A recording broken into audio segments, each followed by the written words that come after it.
你ရေးភាសាចិនរាល់ថ្ងៃ每天说汉语 speak Chinese every day 你ရေးភាសាចិនរាល់ថ្ងៃភាសាចិននិយាយថា每天说汉语每天说汉语每天说汉语你ရေးភាសាចិនរាល់ថ្ងៃ speak Chinese every day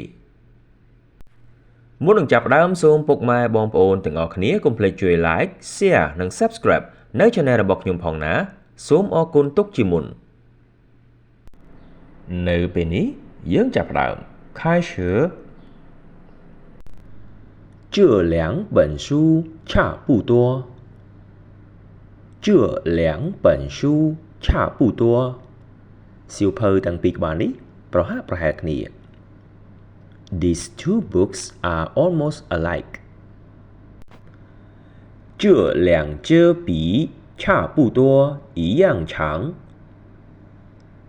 这两支笔差不多一样长。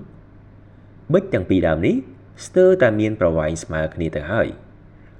These two pens are almost the same length. 那个小孩子真聪明那个小孩子真聪明ក្មេងម្នាក់នោះពិតជាឆ្លាតមែន That child is really smart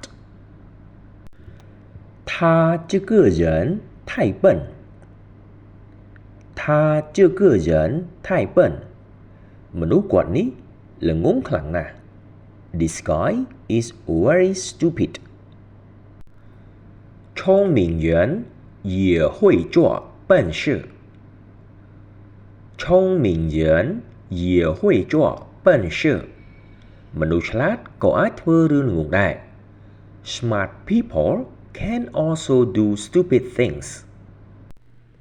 សូមថ្លែងអំណរគុណសម្រាប់ការយកចិត្តទុកដាក់របស់ពុកម៉ែបងប្អូនទាំងអស់គ្នាជួបគ្នាលើក្រោយជាមួយវគ្គនិយាយភាសាចិនរាល់ថ្ងៃជាចុងក្រោយសូមកុំភ្លេចជួយ like share និង subscribe នៅ channel របស់ខ្ញុំផងណាដើម្បីទទួលបាននូវមេរៀនថ្មីៗនិងចំណេះដឹងផ្សេងៗសូមអរគុណកុំភ្លេចចុចសញ្ញាកណ្ដឹងផងពុកម៉ែបងប្អូនទាំងអស់គ្នាក៏អាចធ្វើការទំនាក់ទំនងមកកាន់លោកខ្ញុំបាទផ្ទាល់